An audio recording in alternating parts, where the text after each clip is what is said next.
Greetings, dear TV friends, and welcome to another edition of Women's Voice, a program that comes to you to emancipate, to inspire, to educate women on their roles and how to take up their positions in the society as the days go by. And today we are here to talk on a very critical issue that affects us all: the access of girl child to education and citizenship. In recent times, despite the efforts put in place for a girl child or for women to claim their place in the society, some women are still left out. Some women are still denied the right or the position to get these places in the society. And that is why today we came up with these panelists to talk on some of the intriguing things that women go through and how to mitigate the problem. We are here today to empower women, to inspire them on how to take up their positions, their places in the classrooms, in the boardrooms, and why not in the halls of power. So today we came up with these great panelists for us to talk on the struggles of some women, the success stories of some women, and the way women find the place of women in the society despite all of these challenges they face. Immediately after the break, we are going to be introducing to you our panelists, and together we shall talk on how women can access education and citizenship.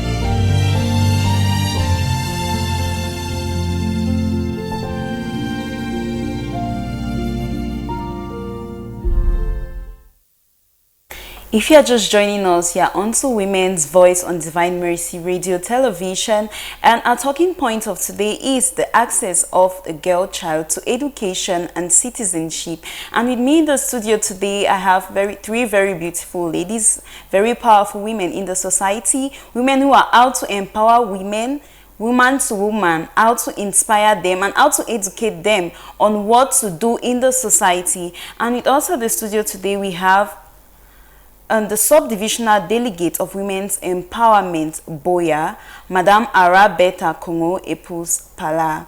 Greetings, Madam, and thanks for joining us today. Thank you, Madeleine. Thank you, DMR TV, for always reaching out. It's a pleasure. Okay. Always answering the call of DMR TV. Thank you very much. And we also have with us Mrs. Akanji Muyeng Nina, Regional Focal Person for Gender and Social Advancement of the Woman. Greetings, ma'am, and thanks for joining us today. Thank you, Madeleine, for inviting me to this program today. Okay, and we have with us in the house a legal mind. We have Barrister Chinda Dakam Naomi, barrister at the Rwanda and Cameroon Bars Association, member of the East African Law Society, and a gender-based activist. Good evening, barrister, and thanks for joining us. Good evening, Mrs. Magdalene. It's an honor for me to be here to talk about this very important topic. Okay. So together, dear viewers, we are going to be tackling some of the struggles of women, some of the things women go through in the society in order to succeed, in order to stand out. So join us in this conversation today, and in case you have a contribution on the topic or the talking point, you can send us a message via SMS or WhatsApp through the numbers that will be displayed on your screen. So I want to find out from you, Madame Ara, looking at women, what are some of the biggest barriers that girls face in education and in our community, and how can we address these barriers? Thank you for that question. As a matter of fact, in recent years, more and more girls have been having access to education in Cameroon. Like we used to go to the field and we tell people the country Cameroon has very beautiful laws. Our laws are not discriminatory. It's open in such a way that you just need to want to do something and you do it without hindrances. And to think that the United Nations in 1989, where other world leaders came together and decided that because of the pertinence of girl child, the education of the girl child, they had to allocate a day for the girl to show how important the education of the girl child is. And this day we commemorate every 11th of October. It is to tell you the symbolic and the unique way the world wants to foster the girl child education. This was so because, like you asked, there are so many hindrances when it concerns the girl child to have access to education. These hindrances stem from traditional norms, domestic responsibilities, sexual harassment, poverty, which sometimes lead to early marriages, and then some socio-political, socio-cultural stereotypes that are one of many of such things that make the girl child not to have access to education compared to their male counterpart. But I wouldn't end this answering this question without letting our viewers out there know that it is not the fault of the state of Cameroon that I sit here to represent has caused access to education to the barest minimum. In fact, I think the most expensive government's primary school should be 5,000 francs per academic year. It's just for you to have the will to want to access education. And even if you, as a young girl, you happen to have had you are a victim of teenage pregnancy, the government of Cameroon is still giving the opportunity for you to access education in other ways, vocational trainings that we'll talk about later. Okay. So talking of what is the role of stakeholders? Let's look at Madam Akanji. What is the role of stakeholders? We're talking of parents, teachers. How can they promote girl child education? Thank you very much, Natalie. I think all of us as citizens here, we are all stakeholders. Let me begin with this. We are all parents, we are all community leaders. Before we dive to the grassroots women, we all have a responsibility and measure role to play to ensure that their children go to school. And just like what the sub-delegate said earlier, that the government has made in such a way that every child has access to education. And like since 2000, the year 2000, the government makes sure that primary education is free to ensure that those barriers that hinder children to access education should be eliminated in such a way that you cannot say you did not go to school, but you have access to primary education. And this has been practicing in Cameroon since 2000.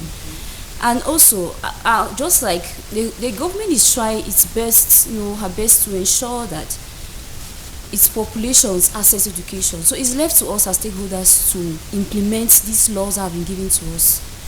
Because as sure in every community you have a government primary school, in most communities. So you can't say that there is no education. Even if maybe you say, oh, they don't have infrastructure and other things that can be a limitation, but you cannot say there is no primary school in your community where you are as a parent. And another thing, parents, is our major role to ensure that access to education is a child's fundamental right. And you not respecting it, you are violating that child's right, and which is against the law. And as a parent, you have to ensure that the child goes to school. Primary education is free. I think if you go to school, or just like what the sub-delegate said, you spend like 5,000. Most often, maybe it's for textbooks, for uniforms, and maybe for teaching. Like the government stated that you have to spend that amount. And now, because it's happening in our community, in most areas, I don't think they really ask that amount because they're encouraging children to come out to access education. And even in some secondary school, there is a law in community that was passed that any IDP does not have to pay any fee. So the government is trying at its best to ensure that every child access education, and it's our responsibility as parents to ensure that we do our role by sending our children to school, by ensuring that they have access to school. So maybe where you're living, because of this situation, schools have been burnt, but just like what the government is doing, that as an IDP, even in Yaoundé, where as an IDP wants to you identify yourself as an IDP, education for you is free, even at the level of secondary. And as a level of community leaders, I think it's our responsibility to sensitize the population. You know, parents, you know, these patriarchy laws, sometimes we as women have to be at the forefront. Because if your husband says, I don't have money, at least you need to have this knowledge to think and know that it is free. You don't need much to send your child to school, especially at the level of the primary. And they are also not only about the formal education setting, there are also non-formal education setting which you can encourage your child to go to school. Even if the child is not doing well at the level of the formal education, there are other non-formal education where training centers where the child can access and learn a skill. So I think as stakeholders, community leaders, parents or policy makers, is as community leaders we need to sensitize, carry more awareness. Maybe somebody somewhere doesn't even know that as an IDP it is free, or somebody is taking advantage of you, asking you for money whereas it is free, or maybe a head teacher is there exploiting whereas primary education is free. So community leaders have to do their responsibility by sensitizing and creating awareness in their community where they belong. And parents, we also have to take our major role to send our kids to school. Okay, thank you very much, Mrs. Akanji. And to you, Barrister, I think recently I met a child about 16 years or so of age, between 16 and 18. And I've been seeing her, she's at home. People are going to school, she's at home. She does not go to school. So I asked her, why are you not going to school? She says she does not want to go to school. She wants to learn a trade at the tender age of 16 years she did not even get to Form 5. So in this case, you being a legal mind and a GBV activist, who are you blaming or who are you holding responsible? Because her parents are comfortable with the fact that it seems they are comfortable with the fact that she does not want to go to school. So what becomes of the future of this child? Of course, we know they say even if you want to learn a trade, you should be up there, you should be upright, because it is the knowledge you have that you are going to navigate through everything. So in the legal space, how do we tackle this kind of situation? Thank you once more for this question, Mrs. Magdalene. I want to say greetings to all the viewers who are watching us right now. As earlier said, the right to education is a fundamental right for every children, as enshrined in the Universal Declaration of the United Nations. And our Cameroon laws have equally incorporated the right of every child to have equal access to education. We have our Cameroon Constitution, which guarantees the access of every child to education. We have our labor code, Cameroon Labor Code, which prohibits discrimination or by employers to their employees, irrespective of their sex. We also have our Cameroon Education Act, which guarantees the equal access of education for every children, irrespective of their sex, that is whether it be boy or girl. So all this, we need to understand that the Cameroon lawmaker or the Cameroon legislator has done everything possible to guarantee that every child has equal access to education. And it is the responsibility of every parent to ensure that their children are educated, because it starts from their home at first, because their government or as she earlier said, the community leaders have made everything possible, have put everything in place for the children to go to school and have a safe space at school. So every parent has the responsibility to ensure that their children have a proper education by sending them to education. I would say that Cameroon is among one of the countries where education is free of charge. I would say so. We have every year community engagements where there is sensitization for even in remote places, specifically because that's where most children don't go to school, in remote places, because there the cultural norm still prevails. Parents still feel that the role or the place of a girl is at their home, is in the kitchen. So they grow up knowing that this is what they are meant for. They are not meant for education. Let me take for example in the north. Till today, many young girls find themselves are being at home rather than being in classrooms. Early marriages prevail there, early pregnancies, and so forth. So now, who is to blame? Because the government has made everything possible for these children to go to school. At this point of time, you are going to blame the parents. Why are the parents not sending their children to school? So we should break this. They should break these cultural norms.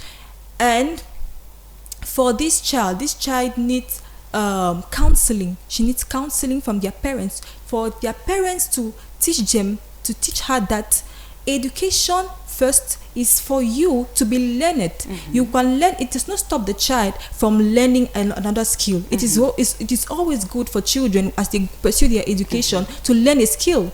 It is very important, and every parent needs to teach that to their children. The education that is done in the school, at the level of the school, it remains with the teachers.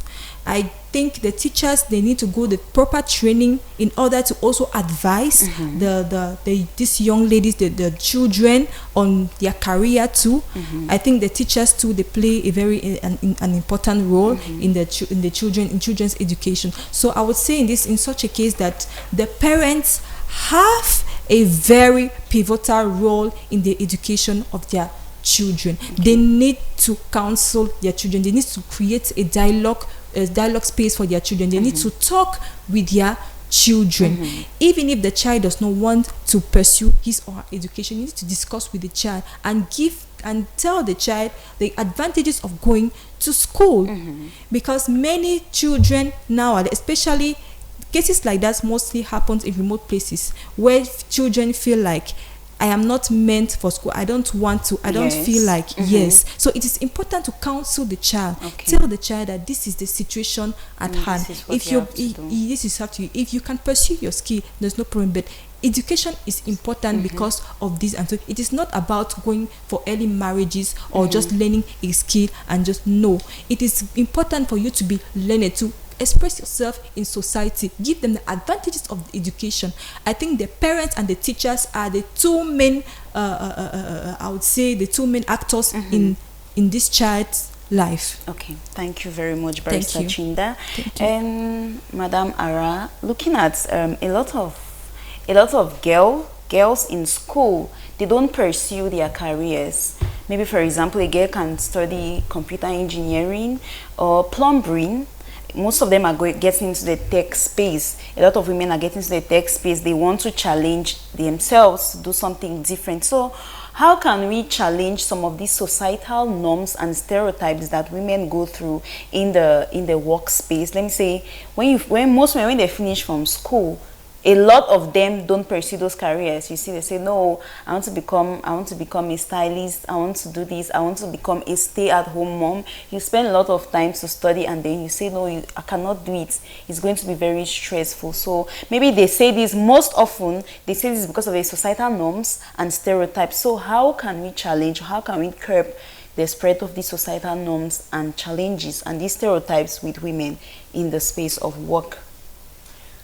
I think it's not actually the way it seems. It depends on the worlds that we live in. Because like in the Western world, for example, if you have an idea about the tech world, you realize that there are so many Indian women who are in the tech world. If you go to Silicon Valley, there are so many young, vibrant Indians, Caucasians, Asians as a whole who are into tech, and even some of our African sisters. However, in our African context, I feel that it is because of the pace of our development. We are not matching up the development, the pace at which development is going on in Europe and the Americas. We are not matching it up. We are not creating opportunities. And then even when they want to go solo or they want to go delve into the private sector, they face a lot of challenges. Because I remember some time ago, about 10 years back, I saw a female engineer, civil engineer. Okay. She was working in a company, a local company around. Few years back, just about 3 years ago, I met her, and she is doing a totally different thing from other than structural engineering, whereas she was doing well, to my opinion. So when I asked her, she told me she faced a lot of harassments along the line from fellow engineers, from her employers, and all of that. So it didn't, but I understood. If she had been maybe in Europe or America, it wouldn't have been like that. Yes. So I think it is the way and manner we have our institutions structured. Now, I asked her why she didn't try to come up with her own company. She told me she wanted to, but she lacked resources, especially financial resources. And that was why she was working for somebody, hoping that she could harness some finances to be able to start up her own small startup company. So I think it's based on that, the worlds that we belong in. Because if you take for example the female mechanic, if a female mechanic stands out in Boya that she wants to do mechanic, people would like to patronize her, of course. But let me tell you that the rate of C that will come to that her, oh sorry, if I say C, sexual exploitation and abuse, the rate at which she will face a lot of C in her place of work, which will be different from when it's a male mechanic. Yeah. If a female goes to school to study structural engineer, like I say, the young lady comes and she's beautifully dressed and she tells you, I'm a civil engineer, structural engineer. Only the way people will look at her, you know, because we don't have that perception yet that a woman can be an engineer and she looks beautifully dressed, all shaped like in figure 8. We don't have that perception yet in our culture. So it gives a different picture. They feel that, some people feel that a woman who is a technician, tech inclined, should be that kind of, you don't know how to do nyanga. Don't take care of yourself. You're just like a man and all of that.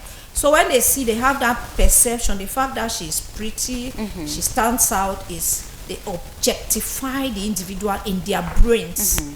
And you know, when men start objectifying women, for those women who have their dignity, they will rather fall back to something else rather than continuing going there and facing sexual exploitation and abuse. I think that is one of the many reasons that is causing more women to study something else and practice something else. So, Madam Akanji, I'm looking at the new, I think some schools have incorporated long skirts as a dress code.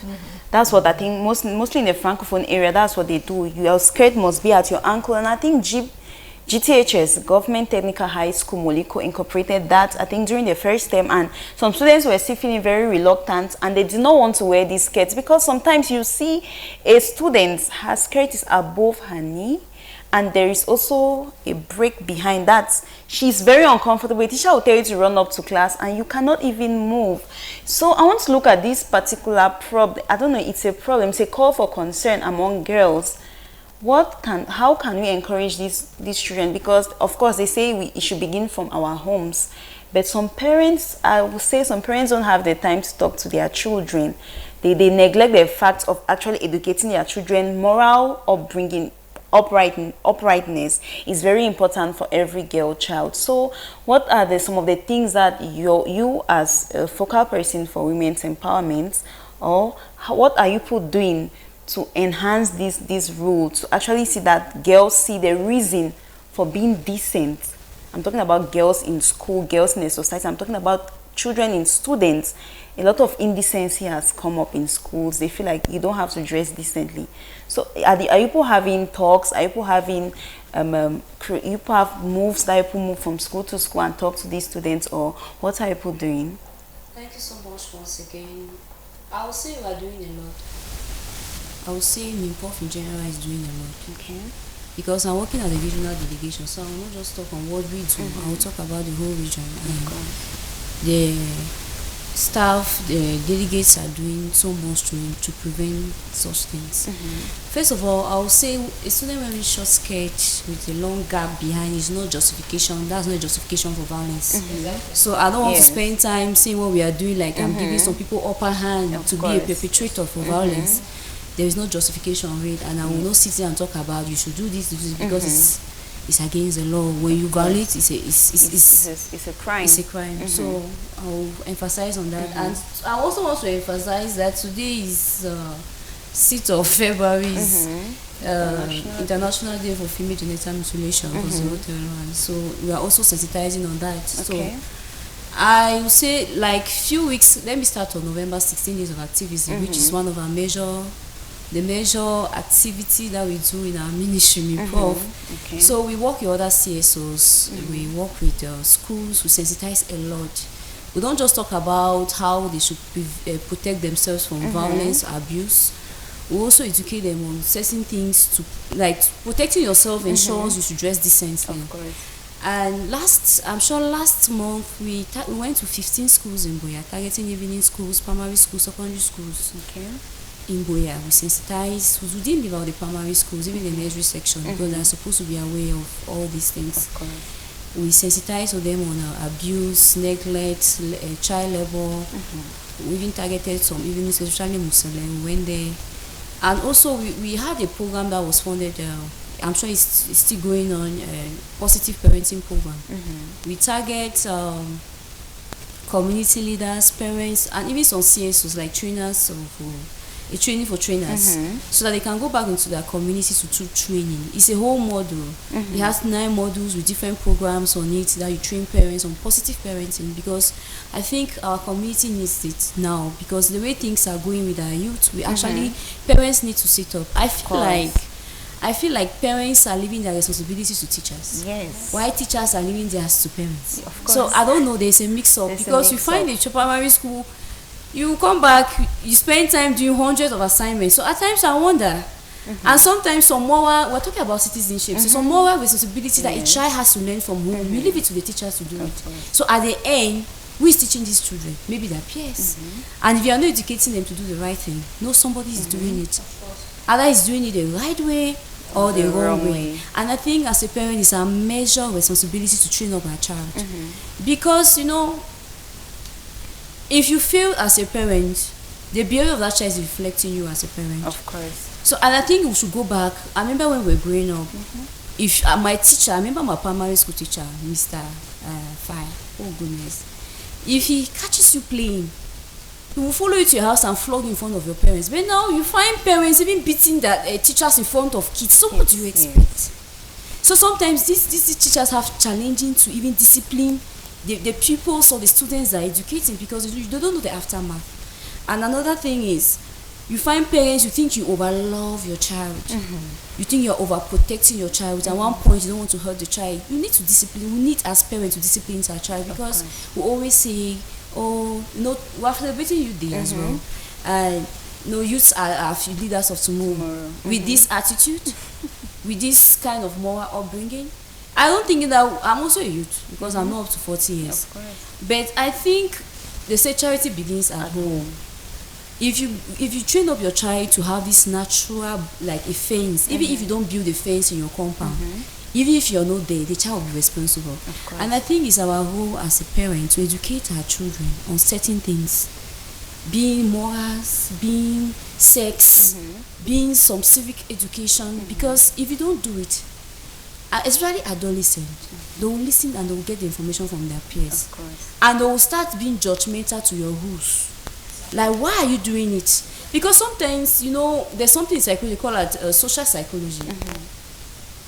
You know, adolescents click too much. They look for identification, identity, belonging. They don't want to belong. And at this point, they can sacrifice anything to belong in that social group. Exactly. Being out of school or in school on campus. So sometimes we need to educate them to know these challenges that will come, that will meet them, so that they will be able to manage it. So that by the time their friends is telling them, no, it's good to wear short skirt. You know, you're a big girl. Yes. Look how your legs are beautiful. I wish I had this kind of leg. They will all be wearing short skirt. And that's And sometimes you start questioning the rules and regulations that have been laid down at home. By that means my mom is wicked. She's so strict. I don't know why she doesn't allow me to come after it. But why is that your parents? Because sometimes you don't only need to be harsh, but it's always good to have a talk, like you said earlier. Have a dialogue, create that space that will be convenient to be able to educate your child. Because if you don't do it, social media will. A friend will.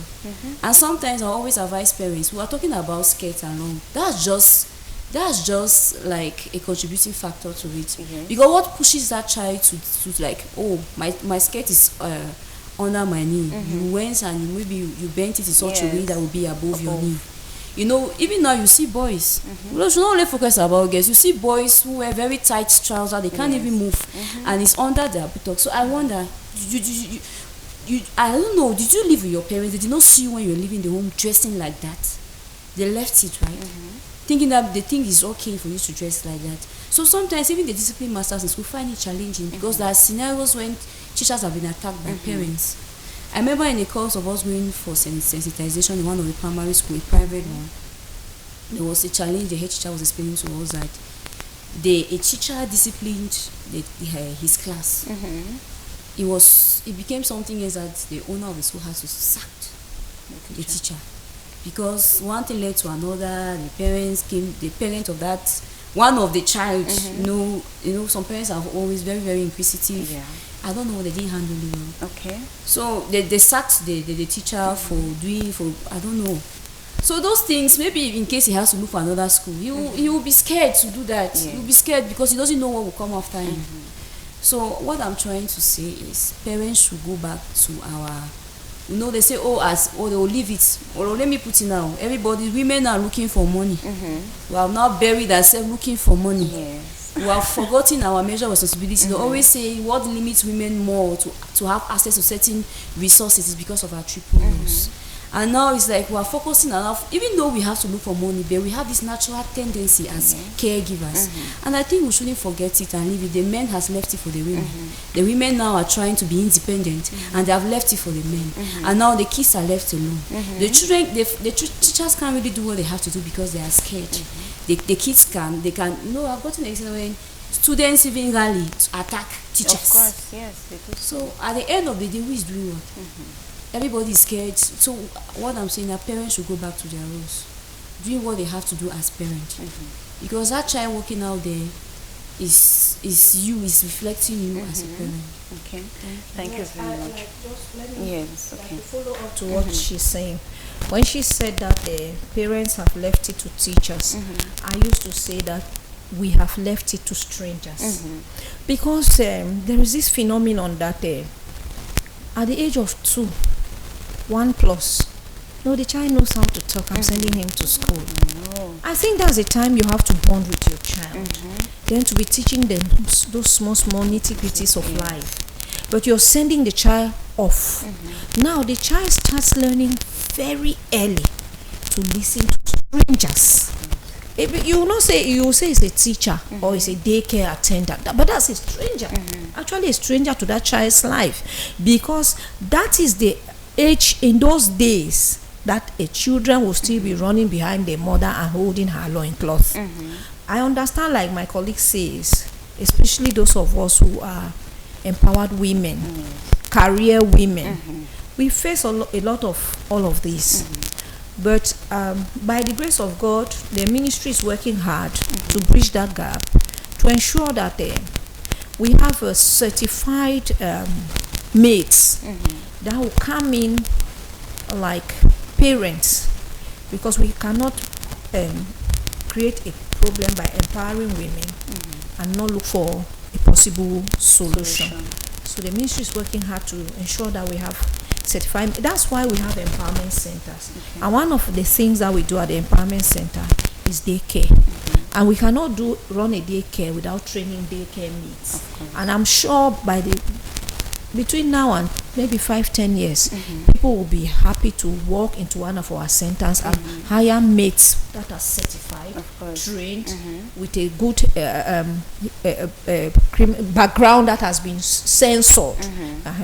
So I think that is where it comes from. Because when a child starts learning, those age, this their learning age, as they start learning to listen to people from without.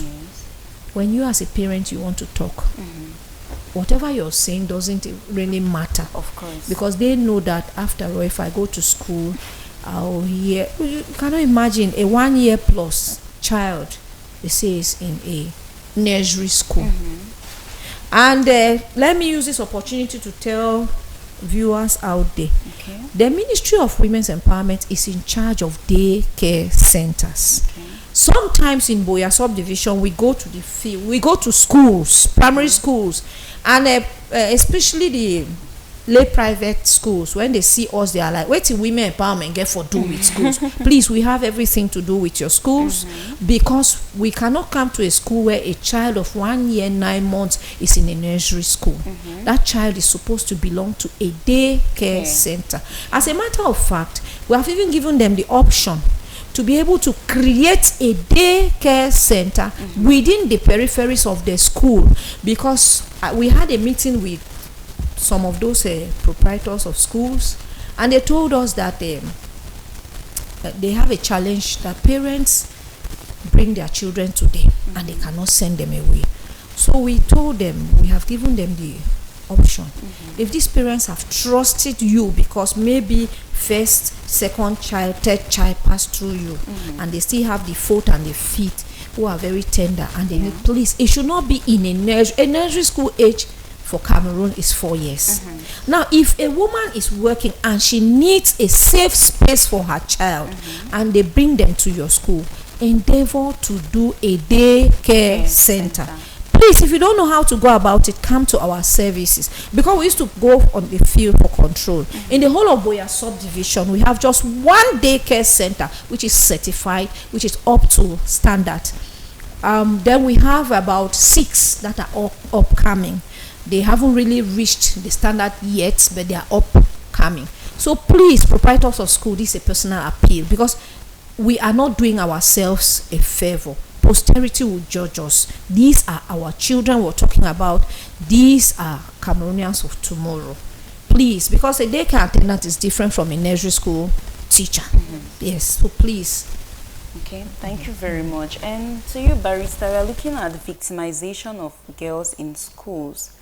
How can we stop this? Because it is becoming normal in most schools. These things scare girls, and you know, it all boils down to our upbringing. A lot of girls were brought up to shy away from a lot of things, and when you start getting some of these approaches from maybe your teachers, you cannot speak out.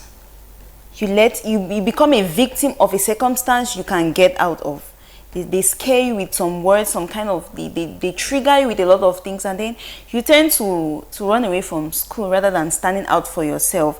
So how can we address this situation of victimization? I just want you to talk on it before I get back to the subdivisional delegates. How can we address this matter of victimization? Okay, thank you very much once more for this question. First of all, to address the matter of victimization, we need to identify what is it that children go through in schools. You know, the reason why most, I would say, children, especially specifically girls, drop out from schools, is because, you know, there is not really a safe space for them to learn properly. Yes. There's not a safe environment for them to learn properly. That's why, as per the UNESCO National Institute for Statistics, about 70% of Cameroonian girls are still illiterate. Most of them drop out of schools. First, you know, children, they go through sexual harassment in school. You have sexual harassment, you have bullying, as you said, you have discrimination because of our cultural cultural norms. No. Okay. Now, how do we address it? As we already said, we have the children, the parents and the teachers. We've already talked about their role, which they have, which is very important, which is crucial in the education of the girl children. Now, I think some work also needs to be done at the level of the ministry, Ministry of, I would say Ministry of Education. Measures has to be taken in place at that level to create a safe environment for these young girls to go to school without fear of being, harassed, without fear of being bullied, and so on. So I think the ministry has, as Madam said here, I think they have some sensitization work that they do every year. So I also think that NGOs too has NGOs that promote the right of children, specifically of girl children, also have a role to play in the sensitization of, specifically not only to girls, but also to boys, because this bullying and sexual harassment comes from boys, even from teachers sometimes. The girls are afraid to go to school, and they are even afraid. Some are afraid to denounce these acts because they are afraid, okay, that might be the teacher will cut my marks if I say that he's harassing me sexually and stuff like that. So we need to sensitize this girl to denounce these acts, and also the boys at the school. We need to teach them not to create a safe environment for them to study with the girl children, and teach them specifically about the aspect of sex. I think that's very important, because most I think parents sometimes they neglect the sexual education of their children. They also shy away from it. Yes, they also shy away from it. So I think sometimes if the parents cannot, maybe the teachers can help too in that. Maybe sometimes. So I think the teachers, the parents, they do their role, but also other community I would say leaders, NGOs, the ministry, specifically Ministry of Education, has a vital role in doing that. We also have the Cameroon Lawyers Association, for example, which do every year. They have community engagement to promote the rights of the girl children, to talk about their rights. I think they are every year they have school outreach where they discuss about the rights of the girl children and children also, and how the girl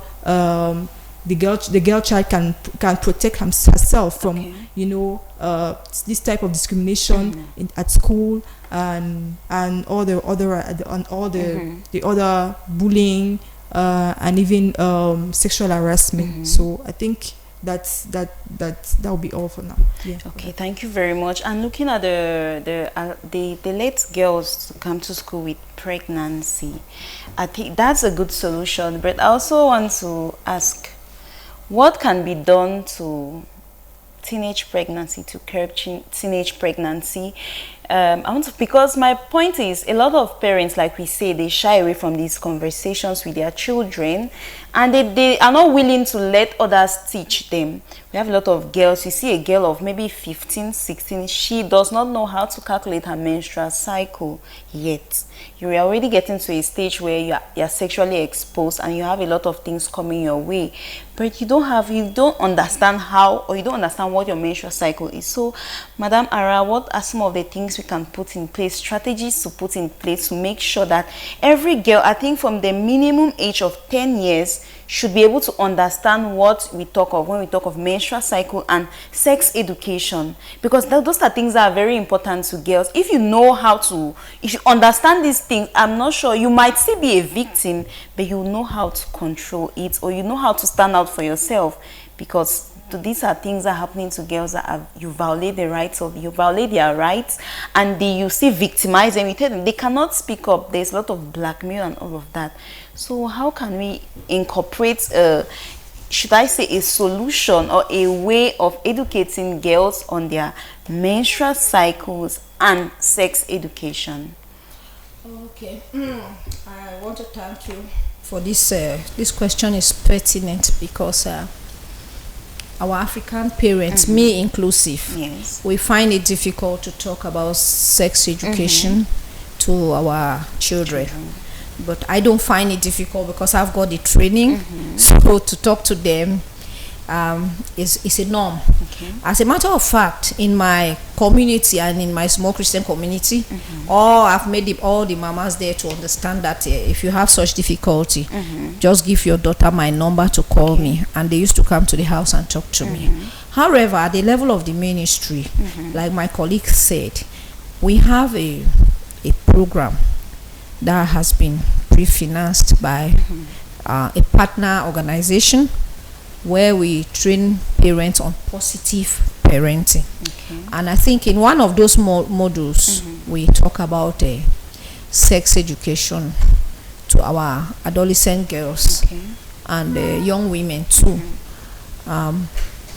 I happen to have written a micro project on that, and it was sponsored, and two adolescents and 2 young women benefited from that. 12 young peer educators from the University of Buea too benefited from the training, and as we speak, they are doing let me use the religious word, evangelism of sexual education. They're talking to their peers. I think that's a great move for us to start from, because we are tackling it from all angles. You can see from the mothers to the adolescent girls to peer educators. So these peer educators, they go to around their school at University of Buea, and they talk. And every week, I have to go down there on the field to get their challenges and update them on new strategies and get feedback and take their reports. So that's how far the ministry is working, because the ministry ensures that every convention that has been ratified by the head of state, we don't only talk it by word of mouth, we do the implementation to the latter. We implement it. And so we have been doing, in fact, at the level of the regional delegation, they have trained the sub-delegates and the divisional delegates on the different 9 full package module of positive parenting, which we have gone back to restitute. I had a meeting with the Buea Women's Forum on Friday, their first of the year, and I had to do restitution. So they will in turn go to their communities, to their zones, and do restitution. And the zonal presidents now will take it to the association leaders, the women association leaders, and do restitution. The women association leaders now will go to their individual meeting groups and do restitution.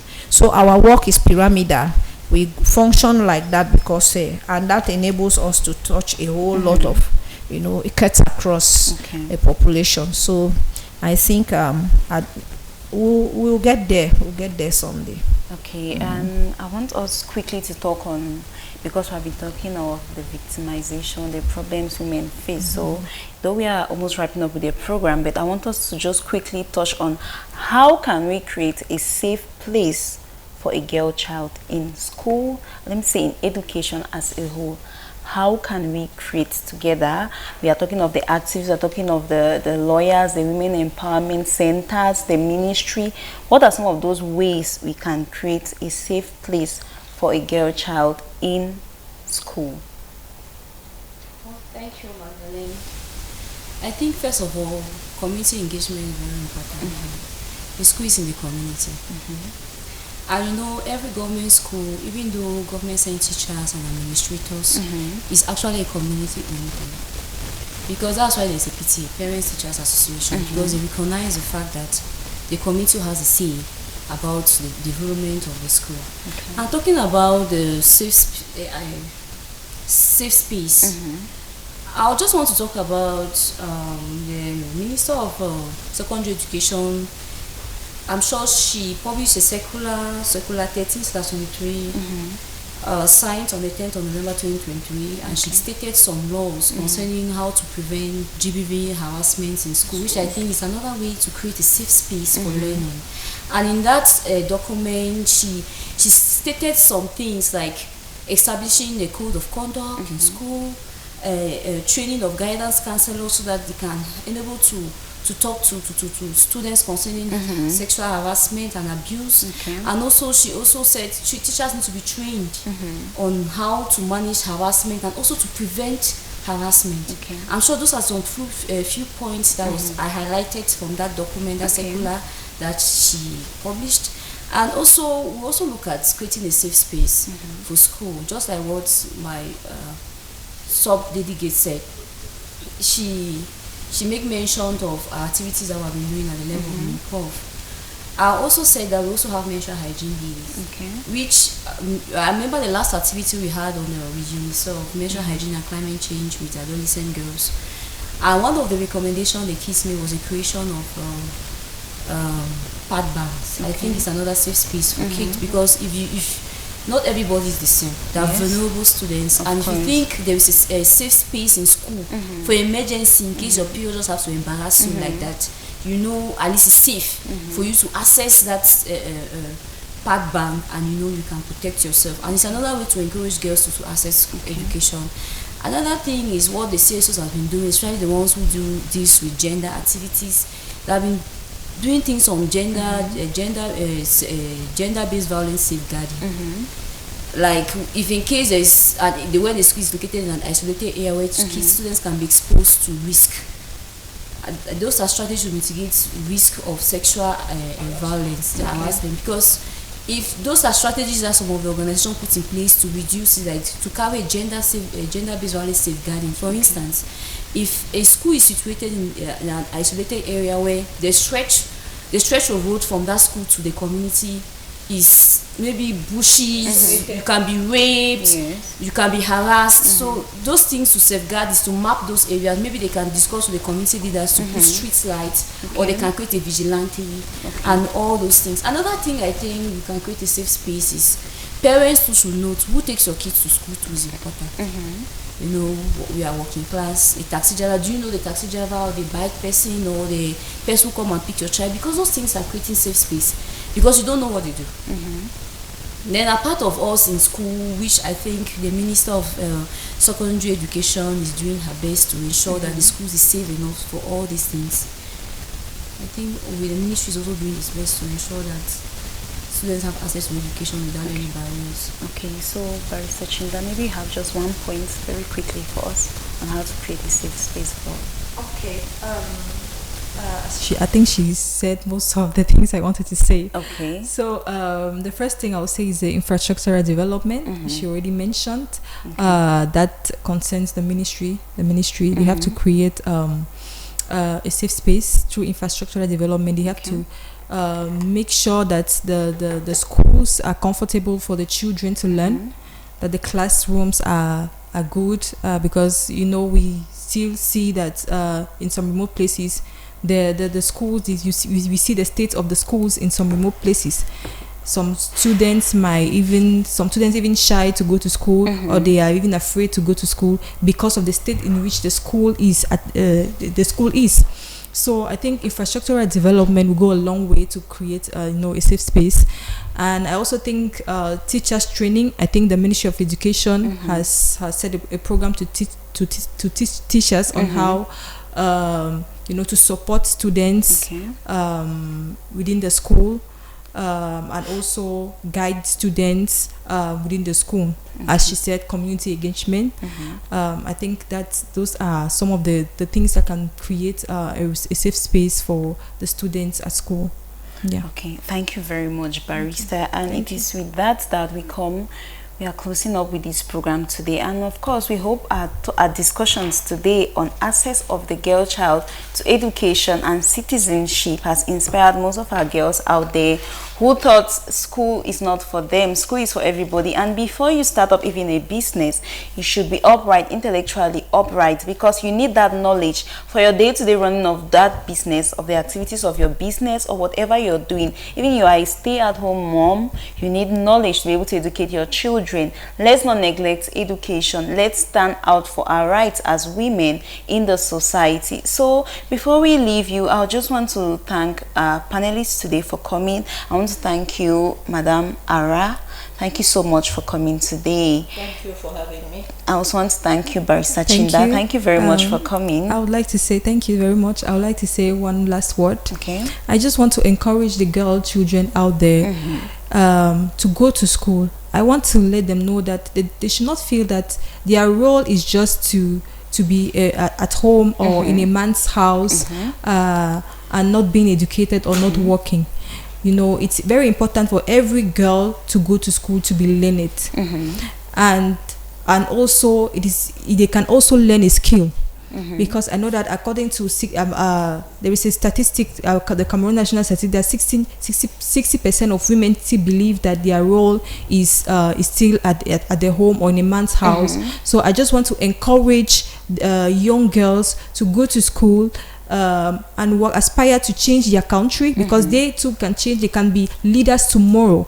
So it's very important for them to go to school. And also I want to let the teachers know that they have a crucial role in playing in the education of the children and also the parents. And the teachers need to be trained to be sensitive to the needs of the children at school, because I think they are I would say the masters of the children education. So that's what I wanted to say. Thank you. Thank you very much. And we also want to thank you, Madam Akanji Nina. Thank you so much for coming. Thank you for having me. Okay, and dear viewers, we cut the curtains of our program today, and we hope you learned something from all what we said. Even though parents are pivotal, very, very pivotal to the upbringing of their children, teachers too should play a very vital role in bringing up those children. Talk freely with your children, with the girl child especially. Tell them the essential things they need to know about their growth and upbringing. So we are going to be here next week again for another interesting edition of our program on Women's Voice. Until next week, stay tuned to Divine Mercy Radio Television for more interesting programs. I've been Magdalene Wondo.